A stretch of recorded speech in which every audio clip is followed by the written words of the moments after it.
What's going on, guys? Welcome to Everything Always. My name's Michael Roman, aka Allfires. Now, just under a week ago, Marvel Studios lifted the social media embargo from a pre-screening for the Fantastic Four they had done 2 days before at a Brazilian fan event. However, people who were in attendance didn't see the whole film, rather a compilation of about 27 minutes that included scenes from the first and second act, basically little vignettes to get a sense of the movie, maybe dancing around some of the sensitive details. And while the reactions to that light 30 minutes from the film were overwhelmingly positive, it was nowhere near the full version or the final cut. Like some of the other test screening reactions we've covered real recently for Superman, and over the last 2 years for other Marvel films like the Thunderbolts and especially for Captain America: Brave New World. Well, according to one industry insider, final cuts of the Fantastic Four are starting to be screened, and we're starting to hear what the very first reactions to those final cut pre-screeners are. We're breaking it all down, but first, if you could, quick reminder, hit that sub button. We do daily Marvel content at the channel, and now occasionally DC.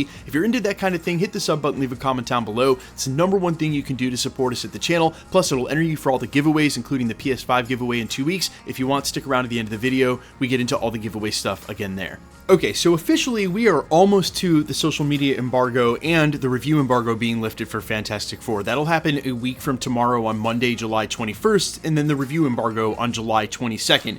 In the meantime, industry insider, viewer or non, who has been a trusted source in the industry, one we've re-reported on here at the channel, so take that as you will, has posted what he's been hearing about final cut pre-screeners for the Fantastic Four. And according to him, quote, "Here's a small something. Like with Superman, I'm hearing more positive things from people who've seen Fantastic Four's final cut. And since our coverage of the first reactions that went out from that pre-screening event, in the reactions that have followed, they've all lined up with this, and a lot of them have called it maybe Marvel's best movie post-Avengers Endgame." Now that's great news, and I would say it's apples to oranges, but it's a little bit closer than that. The Superman reviews have lined up with how people have been feeling about the film. They were overwhelmingly positive, and the reaction to the actual movie has been overwhelmingly positive. So if that's basically a litmus for how the Fantastic Four is about to do at the end of the month, it is all good. But I am cautiously optimistic because really it's taking the same advice either way. When you hear about these early pre-screeners, it's literally just one person's opinion. And as I've said, I've been in the room for several of these. I saw the first 30 minutes of Multiverse of Madness and Wakanda Forever.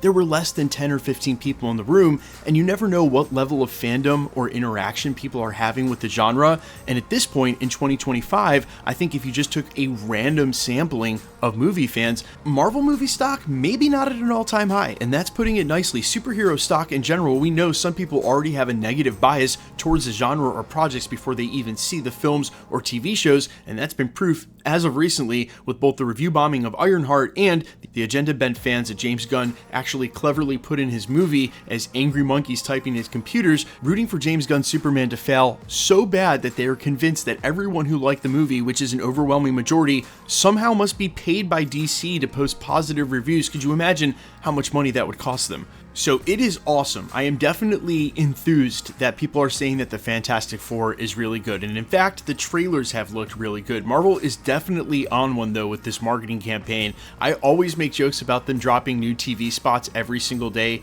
in say 1 or 2 weeks lead up to the film. They've been doing it already for 2 weeks, and we've still got over a week and a half to go. But look, taking sort of a macro approach to this, I sort of want to make a distinction between two separate ideas. I think both of these movies were super important to their respective studios in totally different ways. James Gunn's Superman kicking off a whole new cinematic universe, Marvel Studios trying to re-galvanize that diehard fan base at the very least before we hit into 2 Avengers movies. Not really the same function for either film, however, there were always going to be direct comparisons drawn between the box office and the bottom line for the movies. Now, if these films do within say 100 million of each other, if Superman does 8 and Fantastic Four does 7, vice versa, if it's something like 6 and 7, although Superman got off to a tremendous start this weekend worldwide, but either way, if they're within earshot of each other, it's going to be totally fine. If Fantastic Four actually does strongly over 500 million, I think that also is a total win for Marvel Studios because let's face it,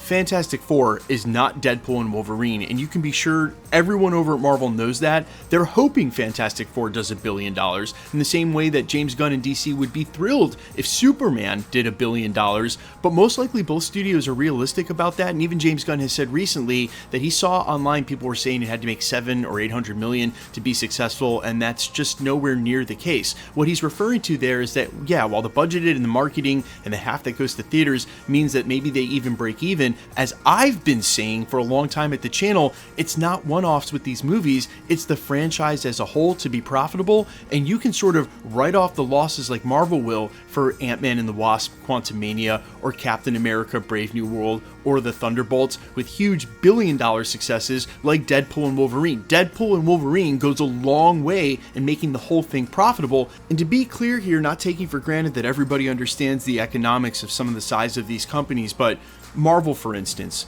makes way more money off of merchandise and licensing than they'll ever make off the box office at Marvel Studios. Way more money. So these companies basically are looking at the whole picture, but more importantly than that, it's whether or not the fans like the film. So for James Gunn's DC, it doesn't have to make $1 billion. People just have to like the movie and be excited for the DCU. It's the starting point for them, and it looks like it's achieved that. For Marvel Studios, it doesn't have to make $1 billion. The Fantastic Four certainly does not. It just has to bring the fans in and have people talking about it and liking it. That's all they need. They got that out of Thunderbolts, and if they can serve up 2 in a row, again, both studios will be thrilled if either of these come close to $1 billion. But realistically, if they do over 500 million, but the fans really like it, and for both universes, it's equally as important, but for different reasons. Again, because of the given state of where the cinematic universe's histories are. One is just starting, one is going into what should be one of its biggest crossovers ever. But you guys let me know all your thoughts down below.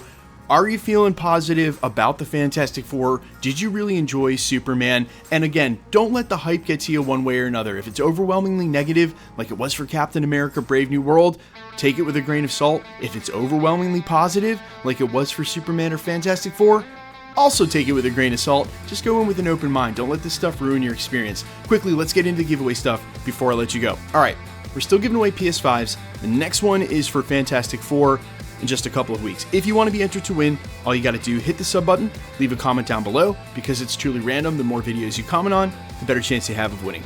All winners will be announced at the end of videos, the same way we're doing here, live with my voice and the winning comments shown on screen. The best way to keep up with the content has always been to hit the notification bell with all notifications turned on, and as always, if you liked today's video, I'd appreciate it if you'd hit the like button. My name's Michael Roman. You can find me in a couple of places, Instagram and Twitter at I'mFires. You can also find me on Spotify, YouTube, Amazon, Apple, iTunes under the name AllFires. And while I sincerely appreciate you checking my music out, thanks for checking this channel out. Stick around. We'll be posting again real soon.